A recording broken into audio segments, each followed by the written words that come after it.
All right, fourth grade, let's make some fossils.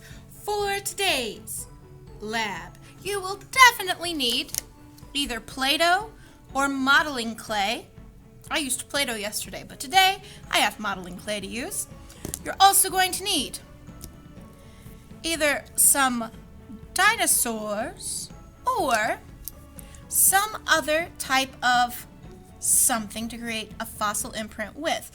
I have some different kinds of shells and some different little dinosaur guys. I'm just going to see what I like best. If you're working with modeling clay, this stuff can be kind of sticky.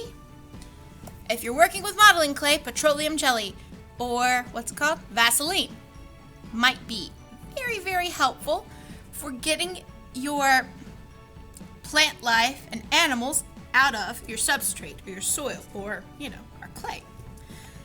To make our cast fossils, we can do one of two things. We can either use a hot glue gun that's nice and preheated. Don't touch the end. Gets mad hot. I do not recommend. Or some plaster of Paris. In case if you've never worked with plaster of Paris, this can be found in most hardware sections of most stores. It'll be near the wall patching stuff. Yeah, near the plaster. And it works with a 1-to-1 ratio, so 1-to-1 means I'm going to have as much plaster as I have water in this mixture. It's going to be an equal ratio, 1-to-1. Plaster and water. I'm going to show you how with both plaster and with glue. For now, let's get started. First, we got to roll our clay into a shape that's more easily worked with, because a lump just doesn't quite cut it. A shape that works pretty good is a fat pancake. As strange as that sounds, I'm going to put my sphere onto my plate and I'm going to take the palm of my hand and mush it down a little bit to leave me with a fat pancake. You want something where the top of it is fairly flat, the bottom of it is fairly flat, and it's flat in the middle. Big fat pancake, or I guess you could call it a biscuit. It looks like a biscuit. I'm going to go with biscuit. Bam.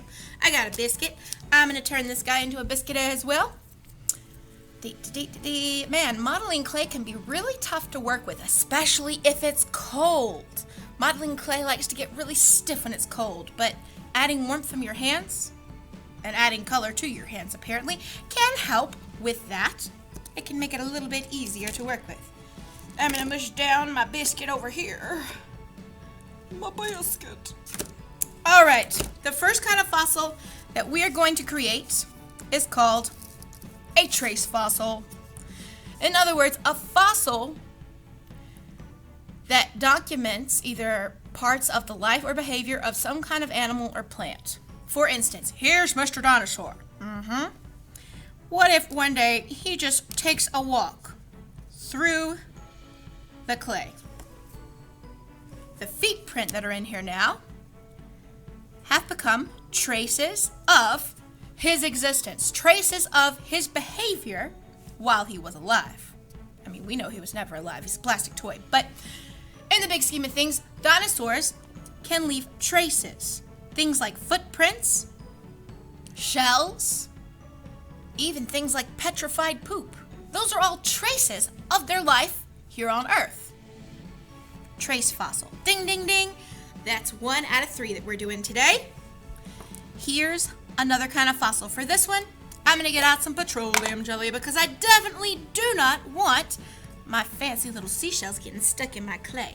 So I'm going to get, ooh, that's a little bit of petroleum jelly. And I'm going to grease up my items. As silly as that sounds. I'm going to grease it up. Gonna let it be nice and shiny and greasy. Wonderful, wonderful. You don't want any big globs of petroleum jelly hanging out because that's gonna mess up the imprint. You want to get an imprint of your item, not of globs of petroleum jelly. I'm gonna go ahead and seat this down into my substrate or clay. I'm gonna have to press pretty hard. That looks like it'll work pretty well. Then I'll carefully remove him. Carefully. Haha!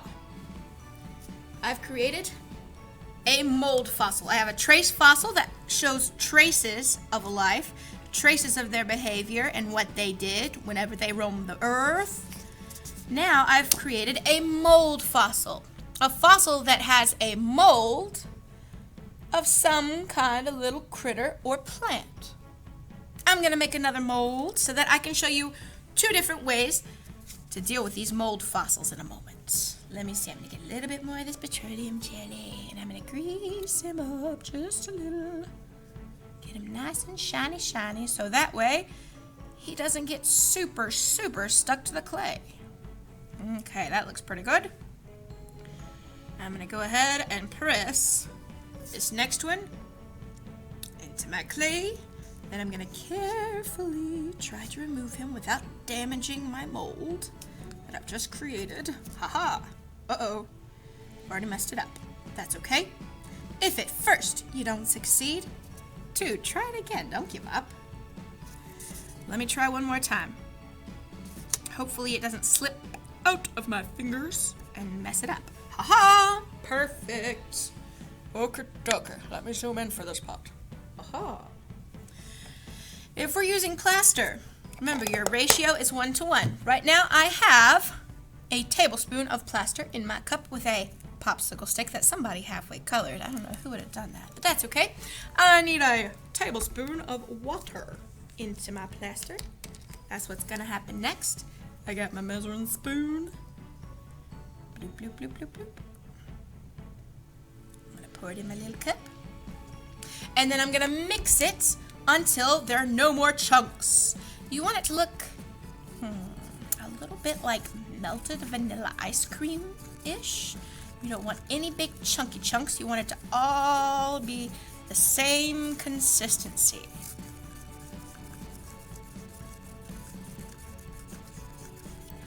Plaster sets fairly quickly. It'll set in about 20 to 30 minutes. So, we have to keep that in mind if we're working with plaster. If I wait too long and this plaster has too much time to sit here, it'll start to solidify right inside of this little cup, and that's not going to do anybody any bit of good.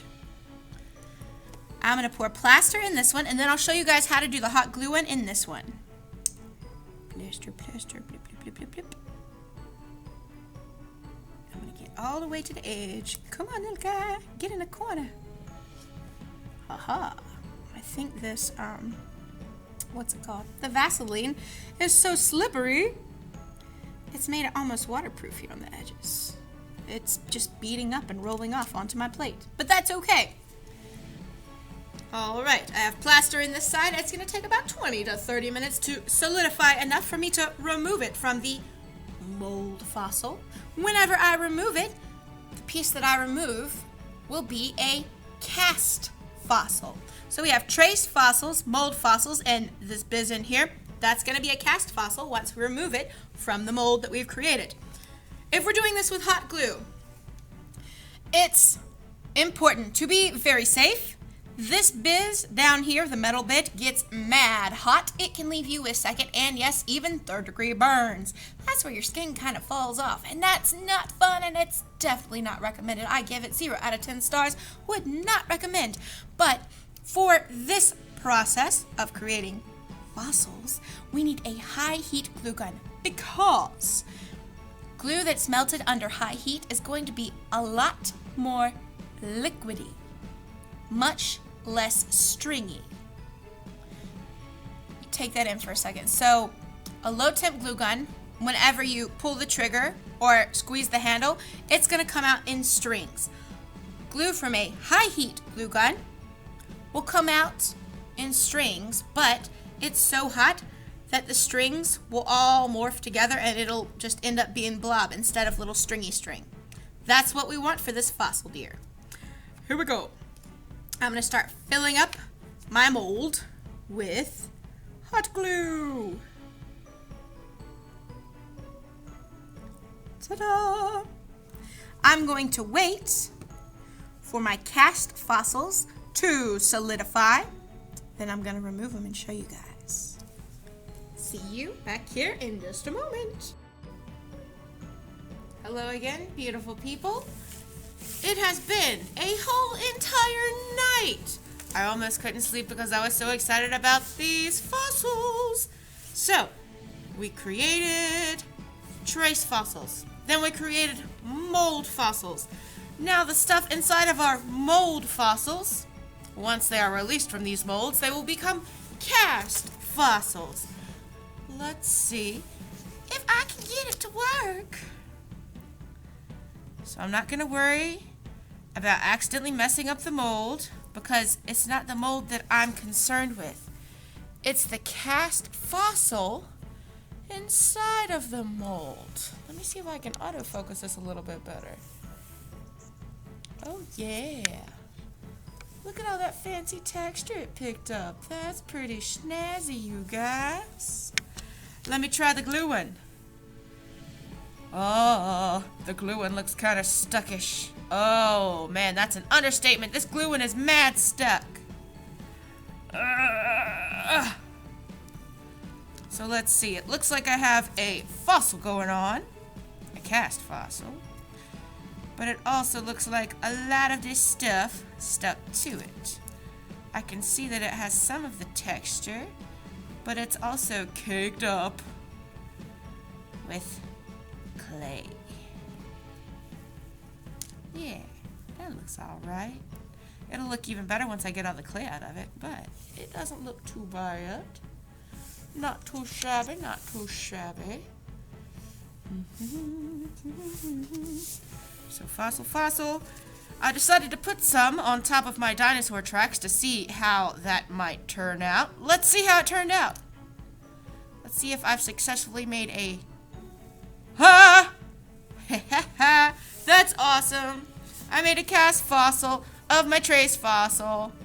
How fancy is that? There's his other foot. Back here somewhere. Yes.